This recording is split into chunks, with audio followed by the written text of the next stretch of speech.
अमित शहा यांना बोलावणाऱ्या पुणेकरांना लाज वाटली पाहिजे असं संजय राऊत म्हणाले। अमित शहांच्या 1 ऑगस्टच्या पुणे दौऱ्यावरून राऊतांनी हा निशाणा साधलाय। लोकमान्य टिळक राष्ट्रीय पुरस्कार स्वीकारण्यासाठी शहा पुण्यामध्ये येणार आहेत। तर अमित शहांना पुण्यभूषण हा देशसेवेचा सन्मान द्या अशी टीका राऊतांची ही टीका निरर्थक आहे, नवनाथ बन यांनी म्हटले। हे जनरल कायर यांना पुण्यात कोणीतरी कार्यक्रमाला बोलवलंय।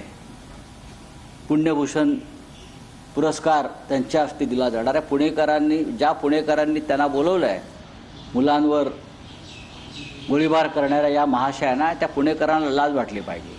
लोकमान्य टिळकांच्या नावाचा पुरस्कार असेल किंवा अन्य कुठला पुरस्कार असेल जे देत आहेत यांच्या हस्ते,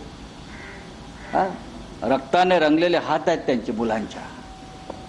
अमित भाईंना पुण्यभूषण पुरस्कार दिला जातोय याचा आम्हाला अभिमान आहे। संजय राऊत यांना पुण्यदूषण पुरस्कार दिला पाहिजे। रोज लोकांना दूषण देणं एवढंच संजय राऊतांचं काम आहे। त्यामुळे संजय राऊतांना एखादा पुण्यदूषण पुरस्कार देऊन गौरवित केलं नाही तर अपमानित केलं पाहिजे।